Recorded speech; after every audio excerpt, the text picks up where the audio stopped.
hanya ikut-ikutan saja, yaitu hanya mengikuti tren saja. Nah, ada juga nih Pak kasusnya di Aceh, Kang Anggi. Demam batu akik, sepi peminat pengusaha akik di Aceh Bang. Pasarnya itu sudah jenuh. Pasarnya itu sudah siap akan meninggalkan barang itu. Ini jelas beresiko.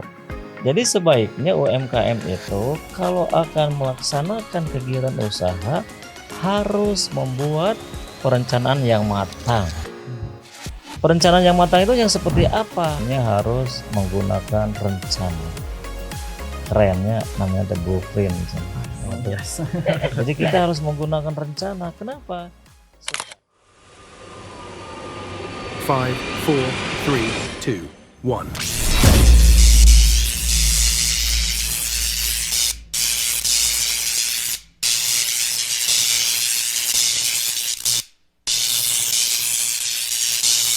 Elko Entrepreneurship, solusi bisnis UMKM. Halo Sobat UMKM, kembali lagi di podcast Elko Entrepreneurship, solusi bisnis UMKM. Bersama saya Anti Nurul Fauzia. Dan saya Anggi Agustin. Oke Sobat UMKM di rumah, pada kesempatan kali ini kita akan membahas sebuah pembahasan yang sangat-sangat penting, terutama diketahui dan dipahami bagi Sobat UMKM di rumah. Mau ngebahas apa sih pada episode kali ini Kang Anggi? Iya, episode kali ini kita akan membahas mengenai manajemen UMKM Teh Anti. Manajemen UMKM. Iya. Wah, seru banget itu pasti Kang Anggi. Oke Kang Anggi, pada episode kali ini, pembahasan yang sangat penting ini, tentunya kita bersama narasumber yang hebat juga, yaitu ada Bapak Dr. Yusuf Tojiri. Halo Bapak, Assalamualaikum. Waalaikumsalam warahmatullahi wabarakatuh. Iya Bapak, terima kasih telah membersamai kami, konsisten membersamai kami dan Sobat UMKM di rumah mengenai manajemen UMKM nih Pak. Saya tuh pernah membaca sebuah buku, yaitu buku Jimerer, kasusnya tuh Pak di Amerika. Dalam penelitiannya, dalam bukunya tuh Jimerer mengatakan bahwa sebuah usaha atau pelaku UMKM, usahanya itu tidak dapat bertahan kurang dari 2 tahun. Iya. Nah, dalam bukunya tersebut, manajemen mengatakan bahwa tidak bertahan tersebut diakibatkan dengan tidak memahaminya manajemen. Nah, berangkat dari itu Pak, apa sih manajemen itu? Ya, terima kasih kepada Anggi dan juga Ante yang selalu bersama untuk menemani Sobat UMKM. Jadi kasus itu saya pikir mungkin saja juga berlangsung di negara kita, negara Indonesia. Kenapa? Karena kita juga sering menjumpai UMKM yang usia bisnisnya itu tidak lama. Ternyata dari hasil riset beberapa ahli ditemukan rata-rata mereka itu kurang memahami tentang manajemen. Kan mungkin yang menjadi pertanyaan, apa sih sebetulnya manajemen? Iya. Dan kata ini kelihatan begitu sakti ya. Jadi kalau UMKM tidak menjalankan manajemen, biasanya susah bertahan.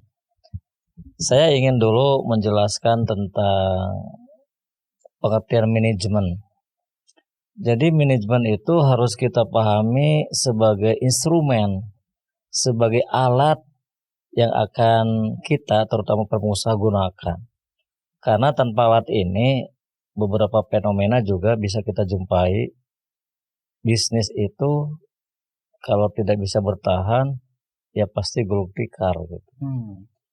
Jadi manajemen secara harfiah atau secara bahasa itu punya makna to manage. To manage itu artinya mengelola, mengatur, menyusun. Jadi pekerjaan manajemen itu mengelola. Mengelola apa? Mengelola sumber daya perusahaan. Sumber daya perusahaan itu kan cukup banyak. secara teori misalnya kita mengenal 6M. 6M itu apa saja? Kan ada manusia atau karyawan yang ada dalam perusahaan itu harus kita kelola. Kalau tidak kita kelola, mungkin susah terarah, susah bekerja bersama, susah mencapai tujuan karena masing-masing punya tujuan sendiri-sendiri. Sedangkan dalam organisasi usaha itu tujuan itu harus bersama, bagaimana perusahaan bisa berkembang karena bisa membuat barang dengan kualitas yang baik. Kemudian ada money, uang juga harus kita kelola. Kalau uang tidak kita kelola, tidak kita atur, mungkin saja akan terjadi banyak pemborosan. Ada misalnya investasi yang kurang terukur, investasi yang sebetulnya tidak pernah kita rencanakan. Kemudian material, bahan baku juga harus kita kelola. Bagaimana misalnya mendatangkan bahan baku, menyimpan bahan baku, kemudian memproses bahan baku, dan pada akhirnya bahan baku yang dulunya masih punya nilai yang tidak begitu tinggi, kita proses menjadi barang yang punya nilai lebih tinggi. Kemudian mesin juga harus kita kelola supaya mesin itu bekerja tetap normal, tetap sesuai dengan harapan kita. Kemudian market, pasar juga harus kita kelola karena ternyata pasar itu kan luas. Pasar itu mudah berubah. Jadi kalau pasar tidak pernah kita kelola, tentu pasar mungkin saja satu ketika bisa menjauh dari kita. Jadi semua sumber daya organisasi perusahaan harus kita kelola. Nah, yang menjadi pertanyaan, bagaimana cara mengelola sumber daya itu? Jadi manajemen itu kan instrumen untuk mengelola sumber daya yang kita miliki supaya sumber daya itu bisa menghasilkan output berupa barang atau jasa yang punya nilai lebih tinggi daripada nilai input. Nah, itu yang harus kita perhatikan. Jadi bisa jadi kenapa banyak UMKM yang gagal? Gagal karena tidak bisa mengelola sumber daya yang dia miliki, sehingga terjadi pemborosan, atau mungkin saja ketika barang sudah beres dia buat, kemudian pasar tidak ada karena semuanya tidak pernah dia kelola. Nah, itu mungkin gambaran umum tentang manajemen.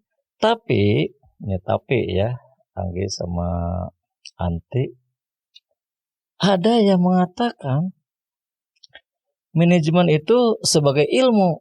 Kenapa? Karena ketika mengelola sumber daya organisasi supaya outputnya itu punya kinerja efektif ya efisien, harus berdasarkan kepada teori-teori. Jadi tidak berdasarkan kepada kebiasaan, tidak berdasarkan kepada insting mungkin, tidak berdasarkan kepada cara lama yang berlangsung secara turun-temurun, tidak. Jadi semuanya harus menggunakan teori. Karena teori itu merupakan fenomena yang kita teliti menggunakan metode ilmiah jadi teori. Jadi kalau misalnya belajar tentang teori-teori manajemen kan cukup banyak. Kalau bagi UMKM ya paling tidak bertanya kepada orang yang paham. Pak, bagaimana teori untuk mengelola usaha saya yang masih misalnya masuk kategori mikro, kecil, menengah? Bisa bertanya. Kalau belajar teori kan cukup lama dan itu membutuhkan waktu dan biaya yang cukup tinggi juga. Jadi manajemen secara ilmu itu ternyata ketika mengelola sumber daya organisasi itu berdasarkan kepada teori-teori dengan harapan kinerja output yang kita hasilkan efisien, efektif. Satu itu. Kemudian ada lagi paham yang berkembang. Selain manajemen sebagai ilmu, juga manajemen merupakan seni. Karena kalau hanya sekedar ilmu, tidak mungkin sumber daya yang begitu banyak yang kita miliki bisa kita berdayakan, bisa kita proses sehingga menghasilkan output yang punya kinerja efektif, efisien? Tidak mungkin. Jadi butuh keterampilan. Kalau tadi ilmu itu berdasarkan kepada teori-teori, seni itu berdasarkan kepada pengalaman atau insting. Kan kita bisa menjumpai tidak semua orang punya bakat atau insting untuk menjadi pengusaha. Misalnya Anggi Anti satu saat membaca sebuah ilmu mapping. Mapping itu pemetaan tentang arah kepribadian orang akan kemana. Kan ada kuadran D, domain D tuh. Orang yang suka bekerja. Kemudian ada influencing, orang yang memang punya pengaruh. Kemudian ada steadiness, orang yang senangnya itu bekerja karena dia tidak ingin beresiko. Ada orang yang compliant. Itu orang yang memang suka berpikir menjadi pionir atau orang yang memang banyak menemukan sesuatu yang mungkin pada umumnya orang tidak bisa menemukan. Kalau misalnya kita mapping, nanti arahnya akan kemana, itu sebaiknya menjadi bahan pertimbangan untuk menilai kita sendiri atau juga para karyawan. Jadi kalau misalnya sudah mampu membuat mapping terhadap diri kita dan karyawan yang kita miliki, dalam mempraktekkan ilmu manajemen itu akan mudah kita lakukan. Kenapa? Karena memang kita sudah punya bakat. Bakat kita itu memang jadi pengusaha misal. Nah, seni dalam hal ini merupakan bakat atau pengalaman dari cara kita mempraktekkan teori-teori manajemen itu. Berbicara tentang teori, kira-kira teori apa saja untuk mengelola sumber daya yang begitu beragam itu supaya hasilnya itu bisa efektif, efisien? Kita bisa mengambil beberapa pemikiran dari para pemikir yang sudah berkembang dan ada pada saat ini. Mulai dari Tyler sampai Drucker misalnya, bahwa manajemen itu ketika dia akan mengelola sumber daya menggunakan pendekatan satu, planning. Ada yang namanya perencanaan. Dua, organizing. Ada yang namanya pengorganisasian. Tiga, leading. Ada yang namanya kepemimpinan. Empat, controlling. Ada yang namanya pengendalian.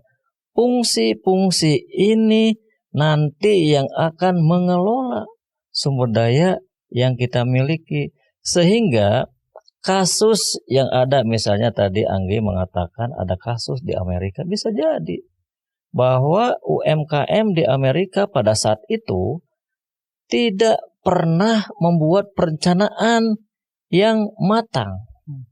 Bisa jadi dia bekerja berdasarkan naluri, bukan tidak boleh.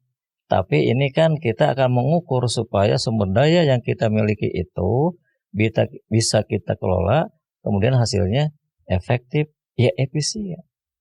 Jadi perencanaan, kita harus matang dalam membuat perencanaan.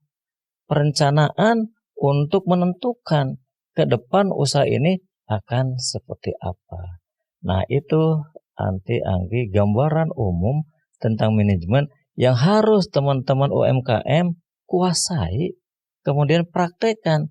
Kenapa? Sekali lagi, manajemen itu instrumen, alat untuk mengelola sumber daya yang kita miliki supaya nanti sumber daya itu bisa menghasilkan dan hasilnya itu memang sesuai dengan harapan konsumen. Nah, itu kira-kira. Oke, jadi manajemen itu adalah sebuah ilmu dan seni yang dimana hasilnya itu supaya efektif dan efisien, Kang Anggi. Nah, Pak, tadi berbicara mengenai fungsi manajemen sendiri nih, Pak. Yang tadi Bapak tekankan juga adalah sebuah perencanaan. Ya, nah, betul. Kan di manajemen itu tadi kata Bapak perencanaan. Terus di masyarakat sekarang nih, Pak, nih, kebanyakan UMKM itu kita buat usaha itu hanya ikut-ikutan saja, yaitu hanya mengikuti tren saja. Nah, Ada juga nih Pak kasusnya di Aceh Kang Anggi.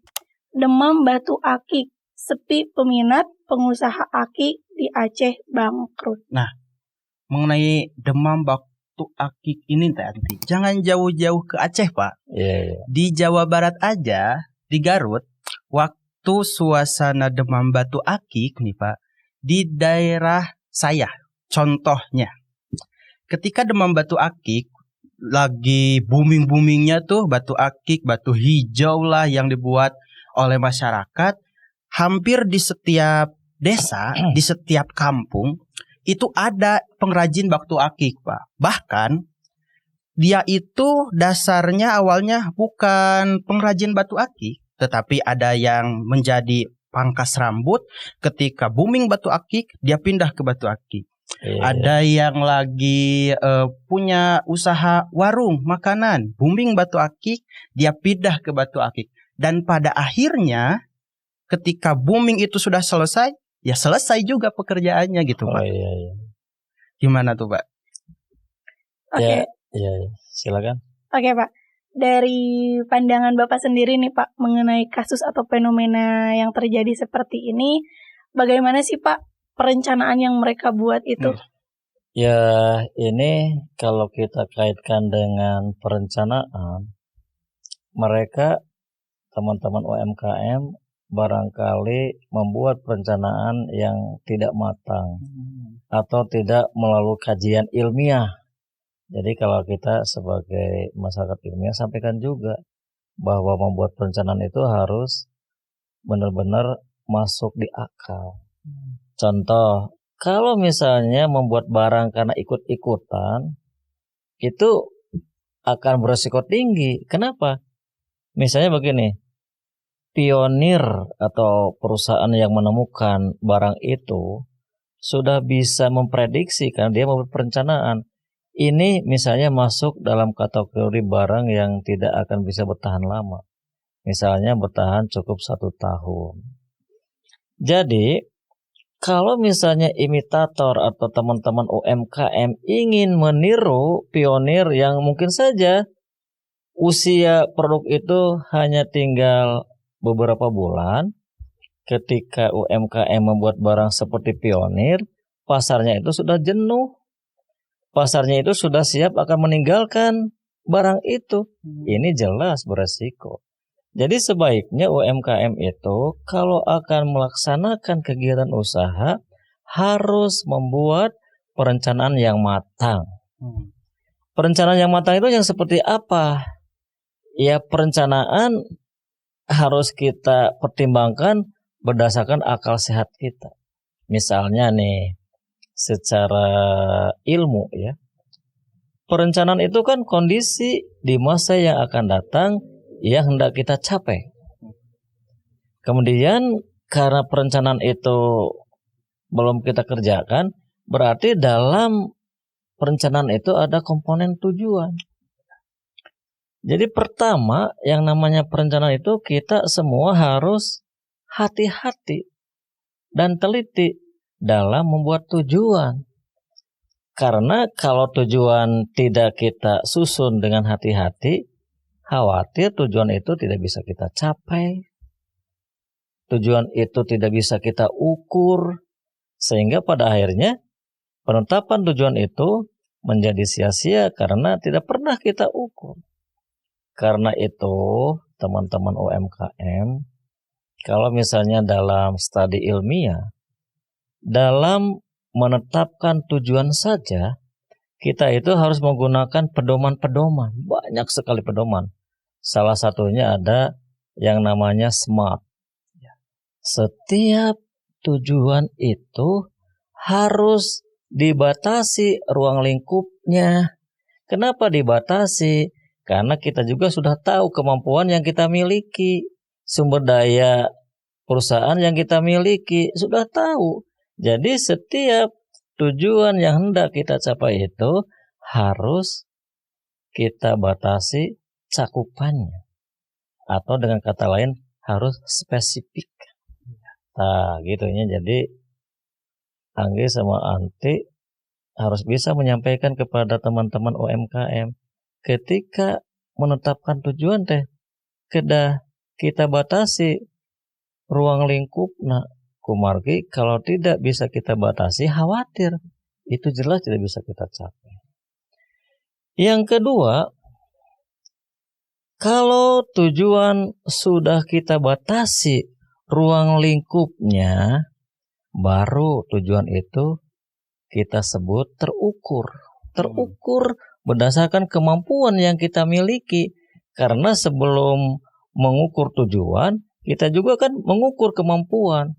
Jadi antara kemampuan atau sumber daya yang kita miliki harus bisa menyampaikan kepada tujuan yang sudah kita tetapkan. Jadi ada kesesuaian. Kemudian yang ketiga,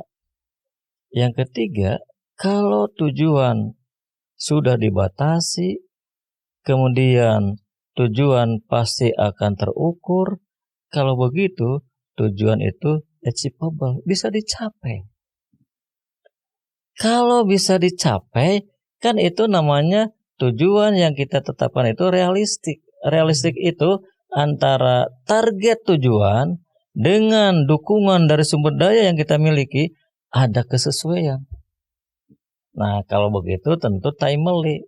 Waktu yang kita tetapkan itu bisa kita capai.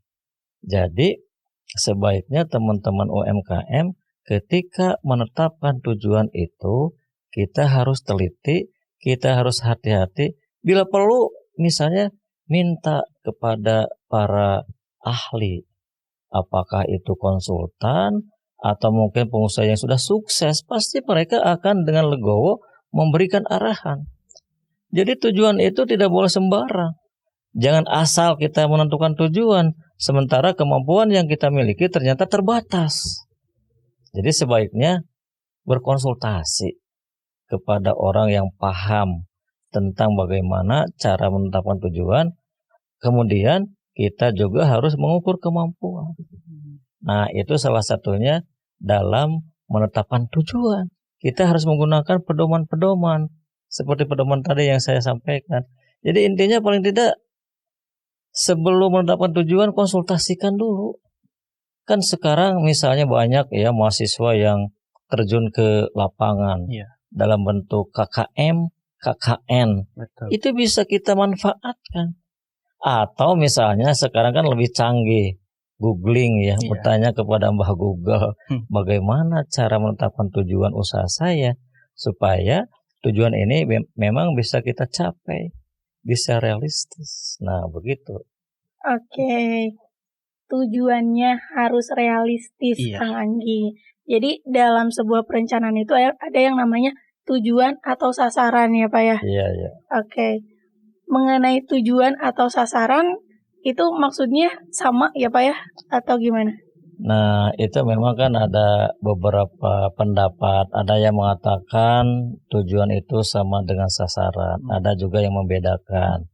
Intinya, kalau tujuan itu kan skupnya lebih luas, berbicara tentang perusahaan. Misalnya perusahaan ingin tumbuh dalam sekian tahun tuh mendapatkan laba sekian persen.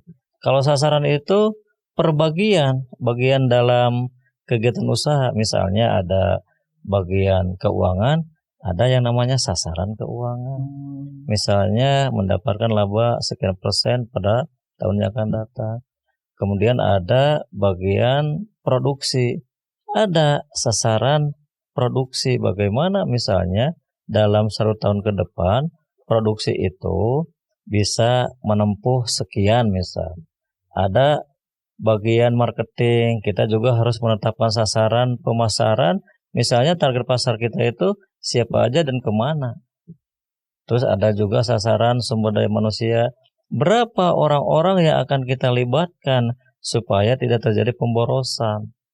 Dan terakhir mungkin IT, kita juga kan harus menggunakan IT. Jadi sasaran informasi teknologi itu harus bagaimana supaya semua bagian dalam perusahaan itu menyatu untuk bekerja sama mencapai sasaran-sasaran yang sudah kita tetapkan. Itu mungkin gambarannya. Jadi ruang lingkup tujuan dengan sasaran itu memang beda. Tujuan masih bersifat umum, bicara perusahaan, kalau sasaran itu sudah bicara spesifik masing-masing bagian dalam kegiatan usaha. Oke, Pak. Kadang kan kita para UMKM atau aku sendiri juga sering keliru menyamakan tujuan dan sasaran. Memang ada dua pendapat, tujuan dan sasaran itu sama atau berbeda. Tapi dalam kasus manajemen, Kang Anggi, kalau sasaran dan tujuan ini dalam perencanaan mungkin berbeda ya, Pak ya?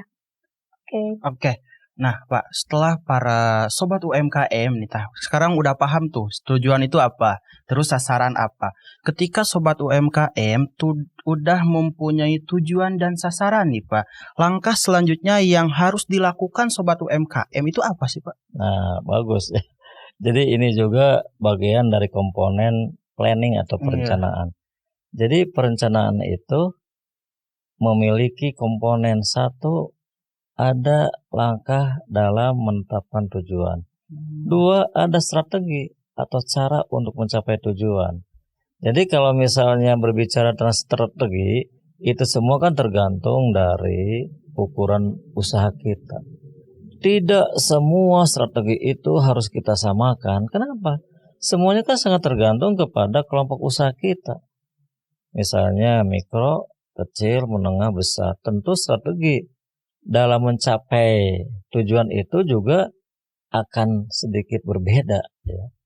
Jadi langkah kedua itu, kalau kita sudah menetapkan sebuah tujuan, kemudian tujuan itu menggunakan pedoman-pedoman tertentu, baru kita berpikir atau mencari cara atau strategi atau metode supaya tujuan itu bisa kita capai.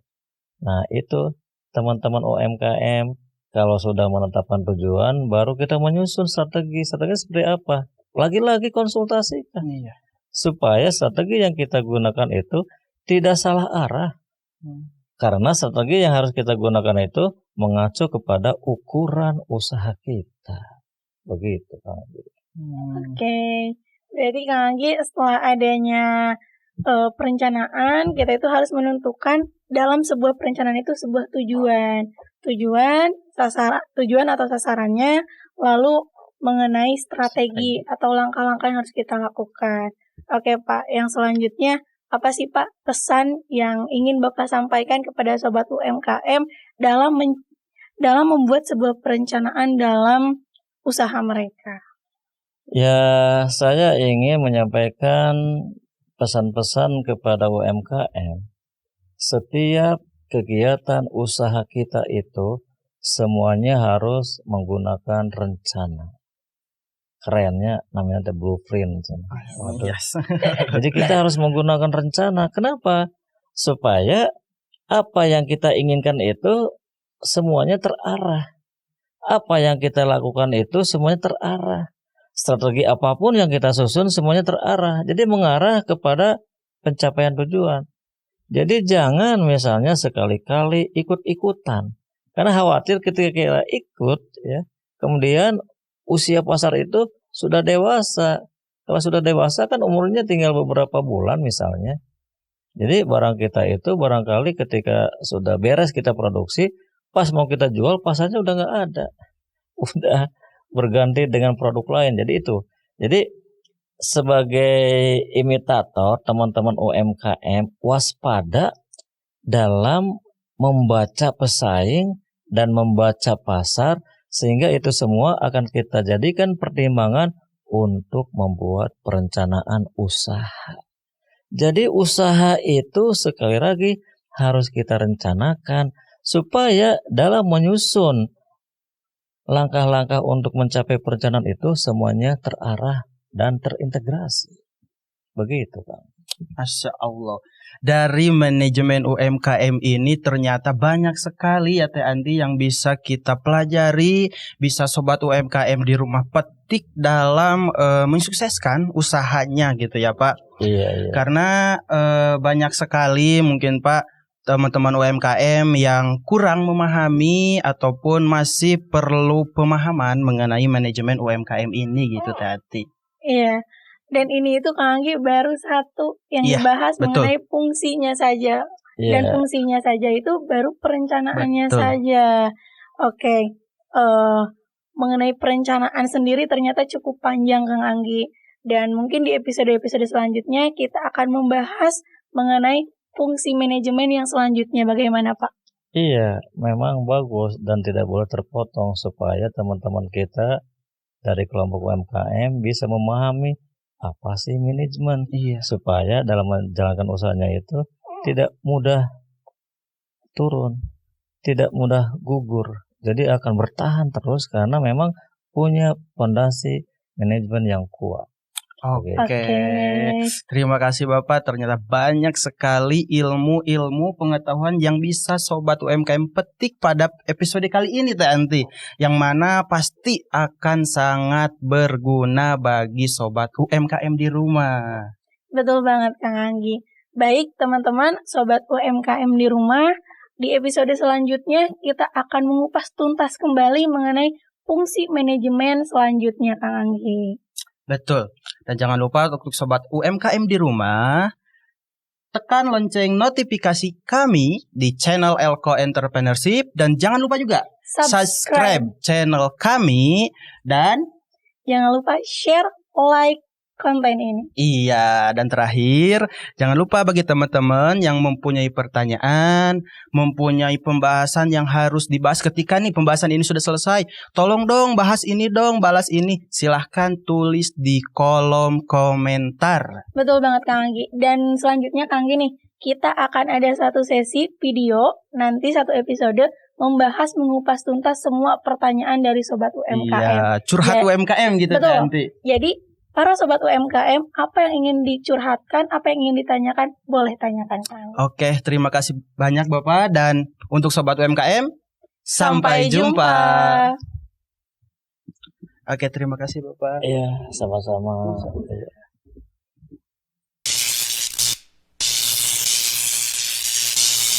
Elko Entrepreneurship, solusi bisnis UMKM.